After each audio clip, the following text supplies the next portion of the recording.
Miss Jeffs, how you doing today? Good, how are you? Wonderful, wonderful. Glad to see that during this course of the year we've come so far, and just to see how much growth that you had over the past year. I grew as well, and I thank you for that. And just seeing how the past couple of weeks since testing has been over with, you're still pushing that work. You're still in the classroom teaching, getting the students ready for the next grade level, and preparing them with strategies, and that's going to help and be beneficial for them when they move into the fifth grade. And so on your lesson, when we came and did our observation with IPG, a lot of great things going on. And so just was very pleased to see how you taken some of the things we've done in our vertical team meetings and apply them into your practice. And so in regards to the lesson, you want to share out anything in regards to how you think the lesson went in regards to strategies that were presented, data that may have been applicable for that particular situation, anything. Okay. I thought the lesson went really well, especially after 2 weeks of testing, and the group was kind of mixed. I had my homeroom and part of another homeroom. So, the ability was mixed. So I wanted to start the lesson with the fluency, just to kind of get their brain back thinking, okay, going from fractions to decimals and decimals to fractions. So I knew that was something that I needed to review. And I know that's very important when they get into fifth grade, because they'll actually be dividing to go to decimals, and their place value will extend. So I know they got to have a good foundation in fourth grade of that tenths and hundreds, so they can add on to their learning. And I thought it was good because even though what we were doing was a simple concept, it's still that decimal point, and understanding is very important. And if they're not in the same place value, getting those equivalent fractions, because fourth grade is all about equivalent fractions.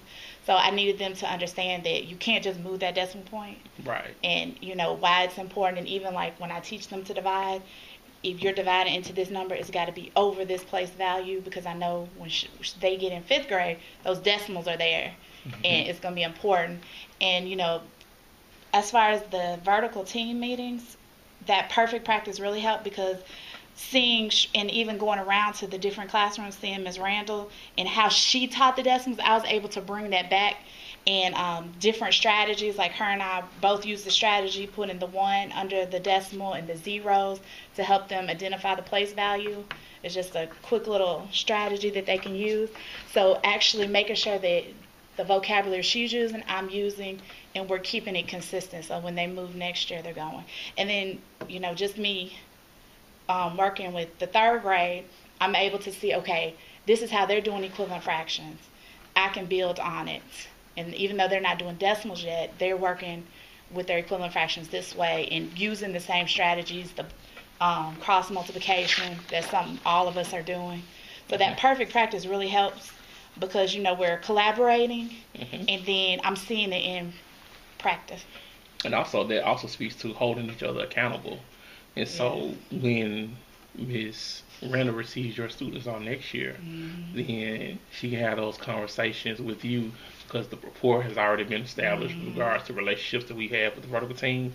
And it can be like, she can come to you and say, I see exactly where you hit this particular skill, what you use in regards to the academic vocabulary, because the students are basically telling me how they did it when they was in the fourth grade. And so I think that's very important in regards to the team, to look always at the coherence map and be able to understand and talk, which is one thing that we have done over the course of this year.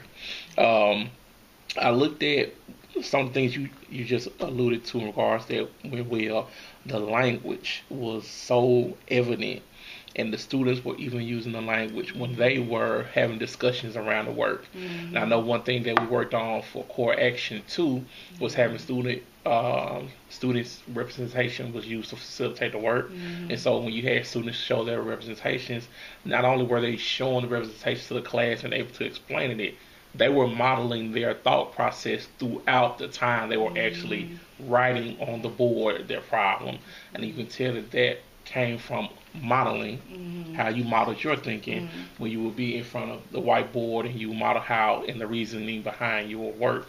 And so seeing the students being able to have accountable talk around them expressing their own thinking and their own modeling, and then having another student to come behind them and say, well, I disagree with that, or they do agree with that. It just shows the culture in the classroom is one that shows the very evident of the learning capacity in the students. Did you see, or was there anything in the lesson that you feel you could have tweaked or that you could have made it better in any fashion? I do wish I was trying to keep it simple, and because sometimes I want to show them all these different strategies and give them too much at once. But I wish I would have shown them, okay, we can. I think I talked about it, but I didn't actually show them flipping them to fractions. Okay, we can do these mixed numbers because they have done that before. But I was trying to think more efficient and add these decimals, then flip it. But I could have shown that. But some of the kids, they discovered it on their own. Hey, I can do this, and it's the same thing. Because what I actually did Monday, since I didn't get to see everybody, and today's lesson built off that lesson, it was word problems today. I actually picked a student that had mastered it, and I had them teach the class yesterday. So I had one person from each, and they were up, and then I had like another student that was helping them like walk in the room and, okay, look at your decimal point, that was helping. So it was good for me to sit back and say, okay, they got this, they got it. And then I gave them an exit ticket, and they were good. You know. So me seeing them, like you said, using that language, you know, correcting them, saying, okay, wait a minute, you got to line it up, put those placeholders. You know, it's good for me to see. I like the way that you were able to recognize some areas in which you could have enhanced that lesson, and then even using the students to facilitate the lesson. The next day, I believe, speaks volumes to the trust that you have in the students and the trust that you have in the work that you presented them, in order for them to be able to, regardless of who's in the classroom presenting the lesson, they can still understand it. I did see two things that I actually made note of and I highlighted. And so in regards to the students who may not have been vocal, you know, we always want to encompass all and make sure that we're pulling them, and they might not necessarily even have an incorrect answer. They could possibly have a correct answer, but we want to hear their thinking, their thought process. And there was a couple of students I know who didn't get a chance to share out for whatever reason may be. But even if they do not get a chance to share out, still being able to have a conversation with them in front of the class to say, well, Miss Joe, Mr. Joe, do you agree with what Miss K said? And if so, why? So you start to hear their thinking in the way that they're processing their thoughts around the work. And then also, go ahead. I was going to say, and usually I use the whiteboards, but they were all put up for testing. I understand. My anchor charts, everything was put up, and I was like, I had to dig through everything to get it. So I totally understand. I was just like, because usually I can see immediately who needs. And so that's. I understand, and we made adjustments. We made adjustments. I just went with it, and you're totally right. Another thing was the place value chart, because place value, decimals, fractions, they all gonna go hand in hand, and being able to have some, even though I know a lot of our charts are down for testing, but even if you want to just put like on the whiteboard, they just draw one, so they can have a reference point and they can use that as a scaffold for those who need it. Okay. I heard in the lesson where you were given at times you would say before or after the decimal, which is which we want to move to the left or right. You said left or right as well. Gotcha. You did say that. You did say that. Before. Gotcha. Right, but you want to make sure you let that be the only thing that you're saying in regards to position of the decimals, because you have some students who don't know before the decimal means in front of behind, they get confused. But when we use left and right, I think that'll give them a more clear and concise way of understanding which way the decimal's supposed to go. Think about that. Makes sense. Other than that, I saw when you had the rationale around Moving to a higher places, multiplying times 10, that was an amazing strategy that you use for the students. And that also ties into another standard. I know MBT, say MBT 4 point. Is it 1? I think it's 4.1. I think it is, I'm because pretty sure. where we start out. Right. So being able to reference. In my head, I can't right, exactly. Being able to reference another standard on top of a skill that they're currently learning or in the process of learning is ways to tie the math together. That's also showing the focus in regards to the three aspects of rigor, and it's also showing coherence, because you're going to have coherence within your vertical alignment, and you're going to have coherence within the grade too. And so they can build on their progression from the beginning of the school year to now. Oh, so that's how we use it in this. That's exactly.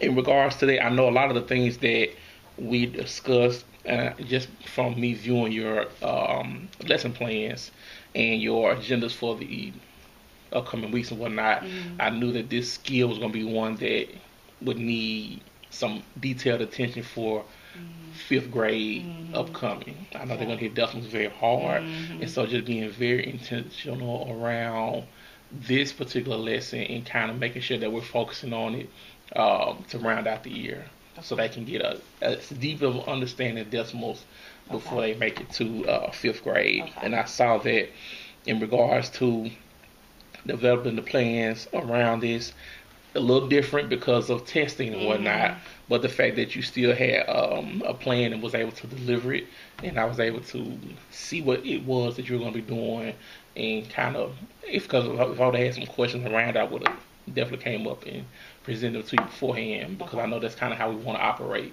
going forward. Make sure we are involved in the planning, so a lot of mistakes or a lot of misconceptions could be cleared up on the front end. And so, other than that, did you have any other questions for me? No. Okay. And 3 takeaways from this conversation. Be consistent with my vocabulary. Have some type of visual for the students to look at. Something that they can go, and make sure that I have all students, like, call them out. Even if they don't get to present, be vigilant. There you go. I know I'm walking, but sometimes you're walking and you're missing because they're quiet, and then so just call them out. And I'm gonna even push you one step further in regards to one takeaway that should always be present in any discussion is always tying the standard to data. Okay. And so just like I know decimals is exactly just like we did the standards analysis and the item analysis for the AMOs in their presentation that day, always being able to tie that to data, so that way students can understand the focus of why we're looking at this so heavily. This has been an area of growth in regards to 4th grade and for 5th grade, and so the students can understand this is something that we need to focus on as an individual going into the next grade level. So just make sure everything is grounded in data. Every lesson, and those 3 takeaways you said, you're gonna be good to go, Ms. Jeffries. I definitely want to say have enjoyed working with you and just seeing you grow, and over the past 2 years now, and just knowing that a lot of the work that we put in has showed, has been rewarding, and we see that we are truly moving students. And I thank you for that. Thank you for everything. I mean, you're really helping me. And so I'm like, oh, what am I going to do? It's going to be all right. Well, that being said, Ms. Jeffries, it was a wonderful time in regards to the lesson and the conversation. Looking forward to closing out the year with a bang. All right. Thank you.